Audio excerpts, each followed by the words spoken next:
will be recorded. This is going to be out on a YouTube channel. So during this time, we're going to have our guest speaker do their presentation. And if you have any sensitive questions that you don't want to be recorded, save those until after the speaker, and then we'll be able to turn off the recording and come back and ask your questions in a safer, kind of a fashion there. So this Hello. group takes. Oh, sorry. Okay, so just as an FYI, this is a nonprofit group. We do not offer or take any or request any money from the guests or the members that are job seekers.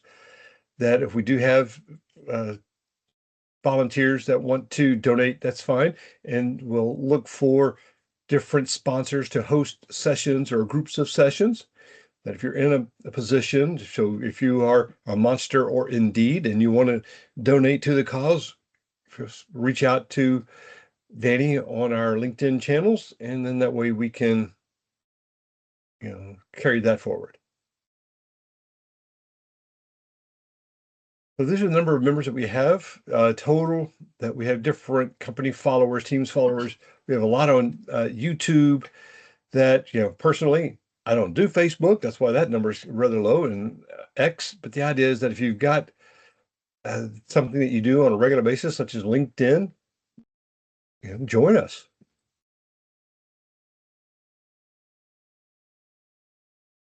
And now this is for our guest speaker is Aman.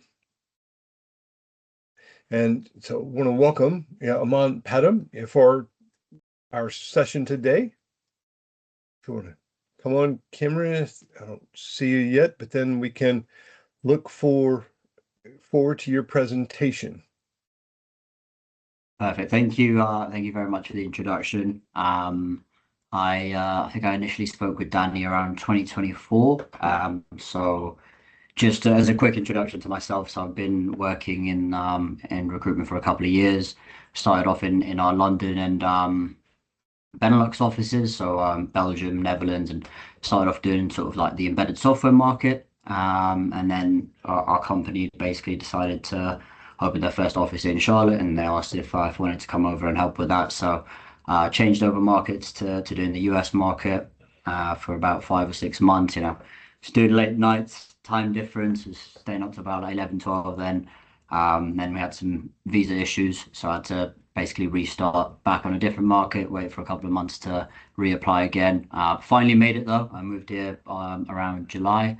Obviously at that point it sort of looked like restarting, but and I'm looking at it back as a bigger picture, kind of like you build a bit of you learn new cultures, new markets, different hiring styles. So at the time obviously seemed like some setbacks, but it was stacking leverage, I guess. Now I'm based in Charlotte, and loving the US so far. That's a little bit of background. So Vivid is, I guess, we're a global staffing agency.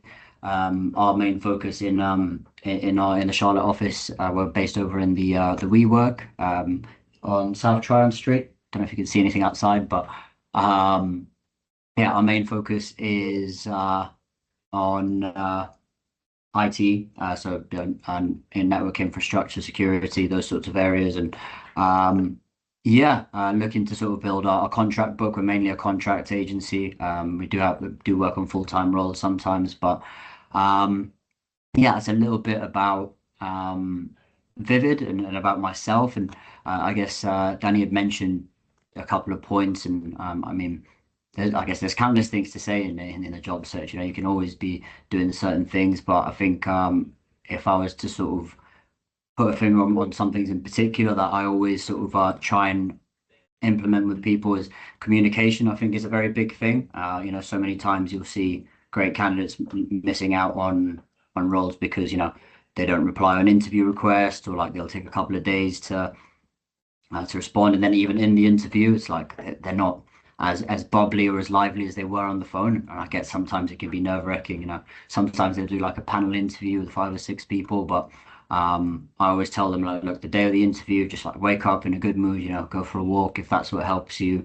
You need to have I always tell them, as a joke, wear a suit, but get wear your favorite shirt, get some good lighting, clean background. Like if you go into the interview feeling in a good mood, you're so much more likely to perform better and be the best version of yourself rather than if you wake up in a bad mood, you haven't had your breakfast, you haven't had your coffee. It's like I think the mood that you go into your interview is obviously a very big thing. And I guess if there's anything to say about before the interview, if that's a piece of advice as well, I'd say what I see a lot of is resumes with, every single project since 2009 and 60 technologies and 25 bullet points. I'd say not like cater it for every single position you apply to because then we'll be here forever. But I'd say maybe kind of try and make it a little bit shorter in terms of okay, this is what I've mainly worked with, and don't like let's say apply to a cloud position saying okay, I used SAP in 2014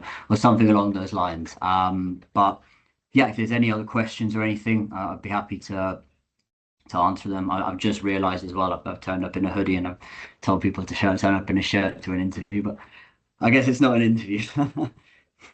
No, that's why this is a safe place. So Thank thank you. you for showing up. And you did mention this already that, that's one of the questions we always ask our presenters is, we want to share one piece of information, and you shared several already about showing up prepared, that knowing that a smiling face is better than a frowny face. Just don't come in all doom and gloom and, so save that for your off-screen time. But when you're on screen and in an interview, there's a better opportunity to do those things. You mentioned that you're doing a lot of contract work primarily over the full-time work. How is that market going? I'd say it's pretty different to markets I've done before. Whereas in Europe, it's I'd say pretty black and white. You're either a contractor or you're full time. But over here, there's a lot. It's contract to hire. That's not really something that I've experienced. Well, it's something that exists in Europe, but it's not like as common. It's it's pretty black and white. You're either one or the other. So it's all kind of merged into one kind of experiencing different sort of areas. And as a company, Vivid, we're pretty large in Europe. I'd say we're probably one of the top 1% agencies there. But over here, there's obviously there's like the Insight Globals and the Robert Half. So for us to sort of crack into that market's been a little bit more difficult.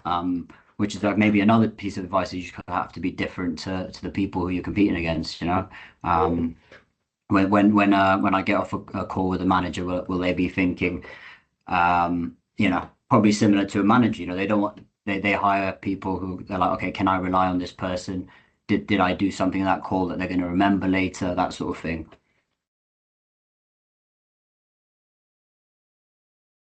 Right. So I've got my own questions, but guess we can jump to our Q&A for the speaker section. This part is still being recorded. Feel free to ask a safe question. We're going to turn off the recording in a future point where we can ask other questions. So if you've got anything, just raise your hand and we will call on you. Okay, so stop recording.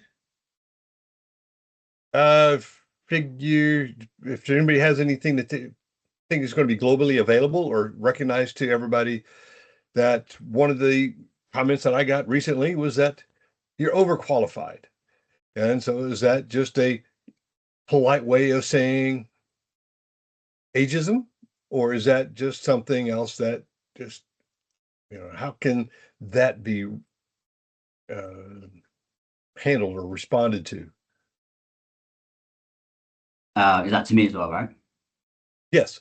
Yeah. Okay. Well, sometimes I guess one thing could be budget reasons. Sometimes someone with more experience would come in and expect because they've had more experience that well, as they should, they deserve a slightly higher pay bracket.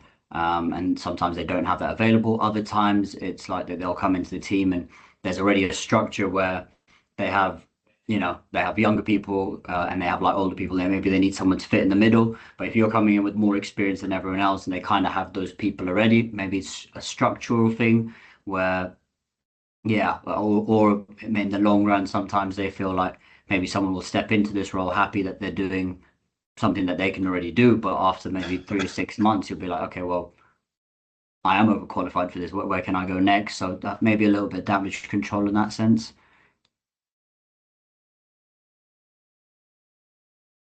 All right, thank you. Does anybody else have a public question that they want to ask?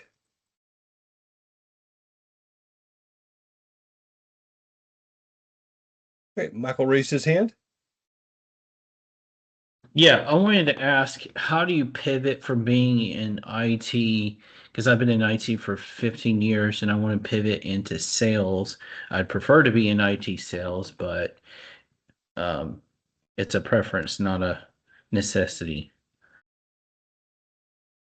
Okay, well, I haven't really had the I guess experience in that sort of area, but I think you probably have a bit of an upper hand on other people who want to get into sales and don't have the IT background. So going into, I guess, IT position where you understand the product you're selling and that sort of thing. I guess that will probably be give you a bit of an upper hand on that side. I'm not exactly sure the best way to pivot into it because obviously I haven't dealt with that sort of haven't dealt with sales positions that much, but yeah, maybe that could be something to look into. All right, Michael, what I'd like to recommend for you is this book. It's called Revenue Architecture. It is a book about selling specifically for IT and a SaaS model. So that has been a very useful book. Can you I put would that in the recommend. chat? Okay. All right, so then we're going to pivot over. We have, I think Jean has the next question.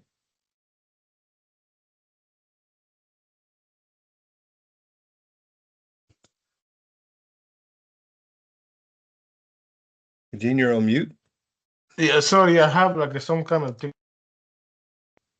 Oh, thank you. Yeah, for some reason my computer my screen went dark.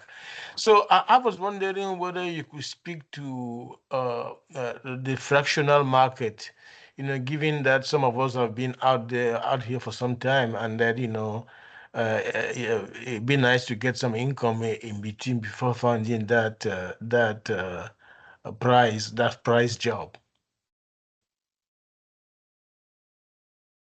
What was that just sort of like advice in the meantime, like while you're trying to make ends meet in between projects? Is that what you meant? Sorry. Yes. Like what's your read on the fractional market, and then any tips for some of us that are contemplating how to approach it. Okay, well, what I would say in terms of what I'm seeing in the market is, yeah, it's I guess the same with everyone. It's a very, very saturated market. Sometimes managers will find someone who can do a job, and they'll be like, they'll just wait till they find the perfect candidate, which is obviously why positions are open for so long. And in between that time, I'm not really sure what advice I can give in terms of between projects. All I can say is it's a volumes game. You keep applying, you keep interviewing, you just try and connect with as many people as possible. I think it's a lot of people say your network is your net worth, but like in that sense, a lot of people you look at a job, there'll be 150, 200 applicants, but if you know someone well and they're like, oh, there's an opening in my team, it's so much easier to have that route rather than shining in front of all those different resumes. Thanks. Well, thanks, Gina. It's a very valid question, and I'm sure that's Yeah, sorry, I don't know if far I and answered wide. that directly correctly, but Yes. I guess that's all I've given that sense. All right. So if there are any more public questions, we can ask now, or we can stop the recording and ask them in a moment.